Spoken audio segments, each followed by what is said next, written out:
Yo, this is Deontay the Bronx Bomber Wild, the WBC heavyweight champion of the world. And I'd like to give a big shout out to CJ Goodfellow of Sports TV.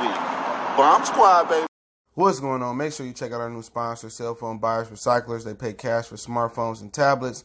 Like and share their social media pages, Facebook and Instagram, and websites in the description for a chance to win an iPhone. What you waiting on? Hurry up and get that iPhone. All right, man, we're going to talk about Paulie Malignaggi saying that Deontay Wilder tried to have him and Steve Farhood fired from Showtime. But before that, let's talk about the big news that broke earlier today. Tyson Fury, Deontay Wilder gate totals equals the biggest in heavyweight history in Nevada. We back. Make sure you hit that subscribe button, bell icon button, share the video. I'll link the Paulie interview under source links as well as the article link I'm reading from Boxing News 24. And it says that Deontay Wilder's rematch with Tyson Fury brought in a big number on the official gate on February 22nd at the MGM Grand in Las Vegas, Nevada. According to the Nevada Commission numbers that they've passed on to ESPN, the Wilder Fury 2 rematch pulled in $916,000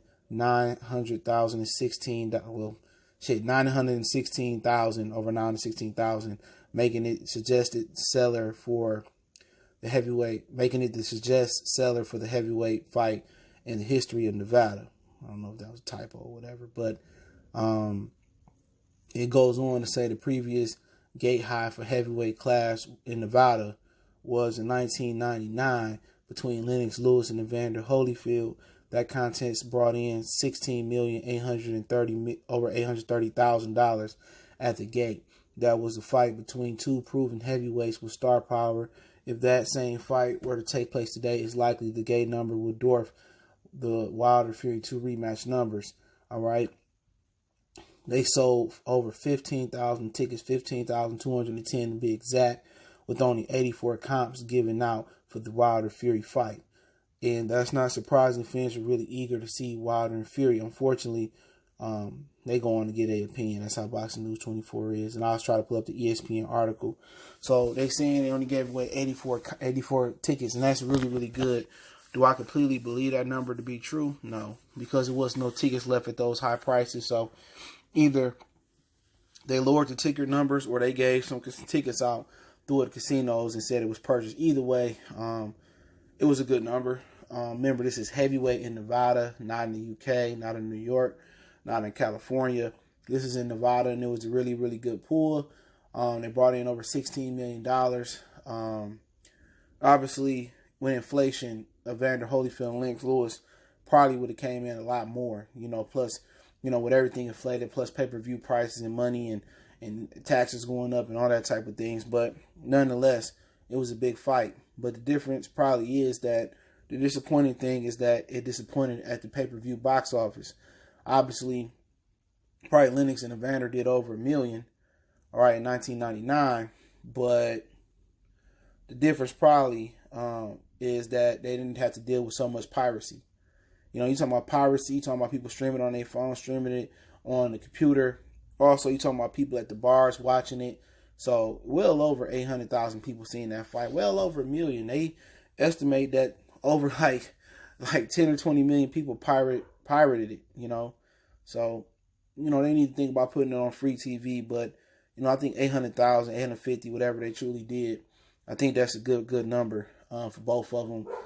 They sold a lot of tickets as well.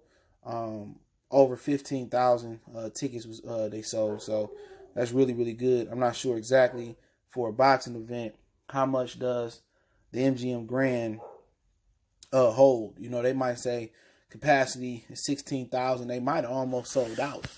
Depending on how the arena is built. So if they say, for a basketball game in Brooklyn, it holds 16,000, for a boxing event, it may hold a little bit less. It might hold a little bit more due to floor tickets.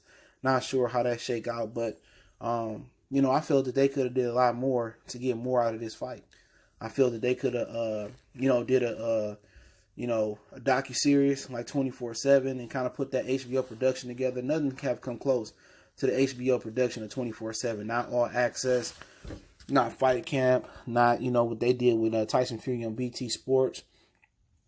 That didn't come close in my opinion. All right, but they didn't also made the fighters accessible in 2019, where Wilder fought on Showtime, which is a closed paid prescription network on American cable TV, and he fought on Fox pay-per-view. Both his fights should have been on regular CBS and Fox. I think that would have boosted his notoriety a lot more. And also think Tyson Fury fight should have been on ABC and ESPN, respectively, so more people can get to know him. But, 800,000 being considered a huge success just tells you how times have changed and how piracy has changed the game. I mean, now the music industry has went from selling, at 1.8 tracks, cassettes, vinyl, CDs, MP3s, and now they going to streaming services, So I'm not sure how boxing can switch the hustle up to cut out piracy. You know what I'm saying? Obviously, they suing a lot of the, the outlets that's showing the fights for free, but due to the TV laws and probably some restrictions going over to like Asia, all the way over there, they don't have no jurisdiction over there. So it's pretty much gonna be hard to stop. So one thing technology couldn't do to improve the experience for boxing is make boxing give it for free. Make them put it on free TV. Even if you put it on Showtime, people still pirating. Even if you put it on ESPN Plus, people still streaming. Even if you put it on HBO, people still streaming. Boxing was at its height when boxing was accessible and on free TV, like the NBA, like Major League Baseball. That's when it was at its best. That's how you build the brands up. You can't build the brands up when out of 330 million people in America, only 1 million people tuning in on Showtime to watch the fight. You know what I'm saying? So they gotta figure a way to put it on free TV. But I think people made the statement like ain't nobody shoving out $80 to watch no fight. I don't have to pay for the Super Bowl. I don't have to pay for the World Series. I don't have to pay for the Lord Stanley Cup Finals. I don't have to pay for none of that. NCAA tournament, and I know I'm gonna get probably more excitement and a better viewership experience than watching boxing. In boxing, you never know what can happen. You might get a good fight, you might get a bad fight. But at least if I get a bad fight, I done wasted $80. Now I feel gypped. Even if I see a good fight, I still got an $80 hole in my pocket. So when I go see my cable bill $200, $220. Now, what I'm saying, it's $300. Who trying to get that feeling? Nobody.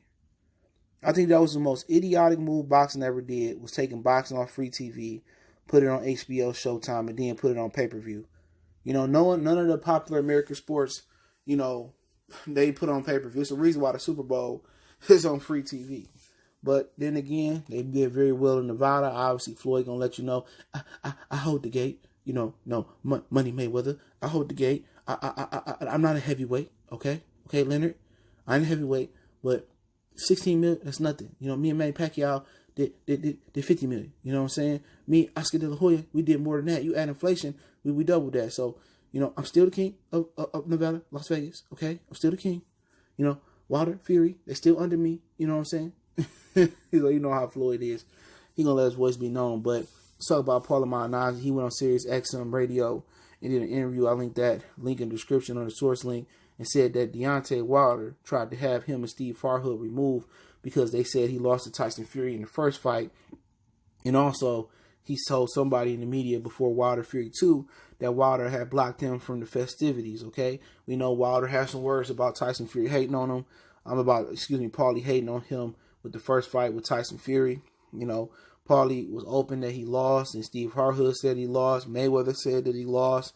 A lot of people were saying that he lost, and Wilder felt that he won the fight. And Paulie and Steve Farhood, of course, was hating on him, so he tried to have them removed from Showtime. So now that might be a big reason why Deontay and Luis Ortiz didn't go to Showtime pay-per-view.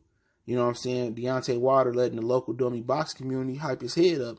But I got him on that, man. At the end of the day, you don't see Paulie over there hating on them UK fighters like that. Paulie just switched up. You know what I'm saying? At the end of the day, Paulie always been a truth spitter. But then when he go to the UK, he get over there kissing their ass and trying to throw our fighters under the bus. Fuck Paulie Malignaggi. You know what I'm saying? That whole night was just terrible. Adonis Stevenson and Gosvick, Raul Marquez and whoever he was on with was rooting for Gosvick. Rooting for Mayonnaise Nation. Then you turn on Wilder and Fury Farr. You don't never see that.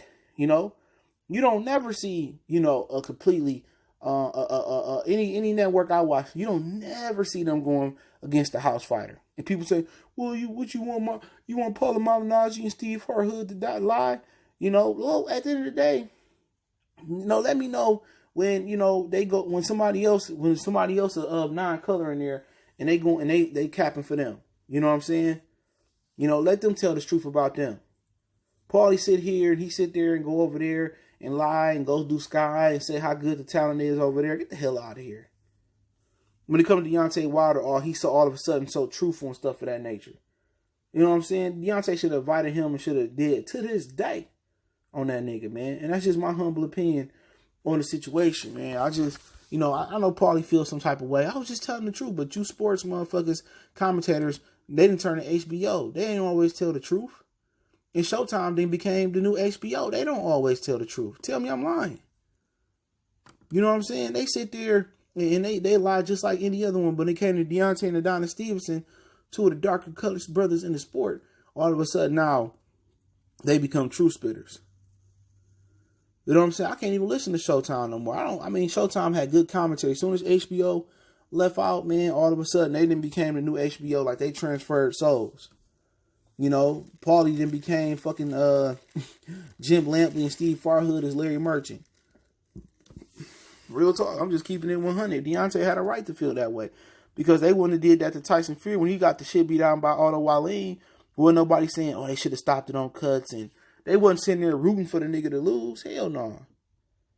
You ain't gonna never see nobody in the UK get on there and do what Floyd did to Deontay Wilder against Tyson Fury, even though he a gypsy.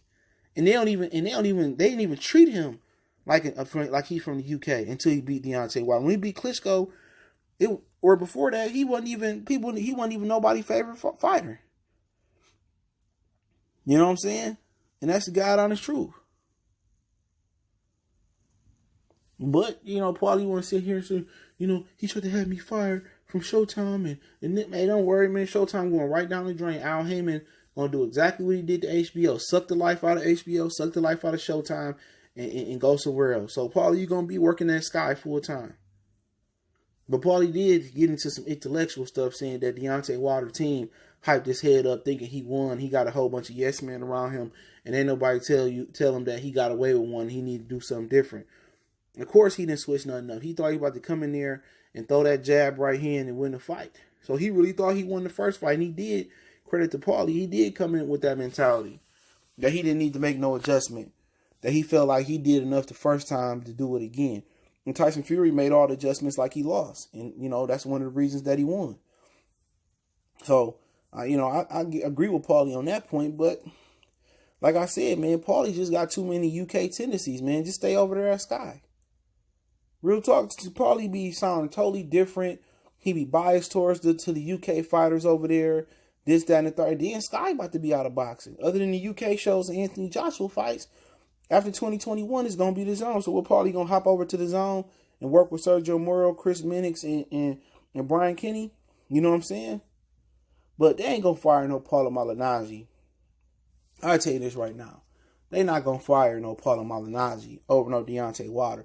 Like I told you before, not a guy, no other guy that's the biggest name on their promotional or their network gonna get the treatment Deontay Wilder got from Showtime for Tyson Fury in his first fight. I'm telling you, ESPN would never do that to Lomachenko. The Zone would never do that to Canelo. Even if they lost, they gonna fake it like they won. Or they gonna say, well, we really don't know. It can go either way. You ain't gonna never get that treatment. For real. You ain't gonna never get that treatment over there. You know what I'm saying? But on Showtime, this shows you, man, Deontay Wilder, man, Shelly Finkel, Al Heyman is not for him, man. And neither is Showtime. And Stephen A. we know Wilder going to be loyal to us, and make the Luis Ortiz fight happen on HBO. Happen on Fox. You shit. I don't know what type of loyalty you thought Deontay Wilder had, but not with your commentary. And Floyd, just all of them got a knife in his back, man. I don't think they expect the brother to make it this far, but he did. But it's a whole bunch of hate on him, man. It's a whole bunch of hate. Not saying that he didn't lose the first fight. I thought he did, but you don't see them treat no other fighters like this. The only thing I seen close to this about them hating on them was Josh Taylor when he fought Regis. They was legitimately rooting for Regis. That kind of shocked me. Usually the UK got more bias for the house fighter, but that is what it is, man. But a lot of people gonna say, man, you want them to lie. Nah, bro. Yeah, I want them to lie just like they lie and cap for the rest of them fighters. And that's just my opinion on it, man. But let me know what you guys think. I'll link both links in the description of the source link so you can check out the Wilder information and the Fury Gate information. You can see exactly what Paulie said on Sirius XM. But I do appreciate everybody for checking in. Don't forget to follow us on Facebook, Instagram, Twitter. Reach out to the email if you have a business question, inquiry, sponsorship, video quest. Keep sharing the videos, man. It's the best way to help the channel out for real. Want to make a donation? Cash App, PayPal in the description. Other than that, share the video. Let me know what you guys think about this Wilder Fury Gate situation. One time for the one time. It's your boy CJ Goodfellow, Goodfellow Sports TV. We go.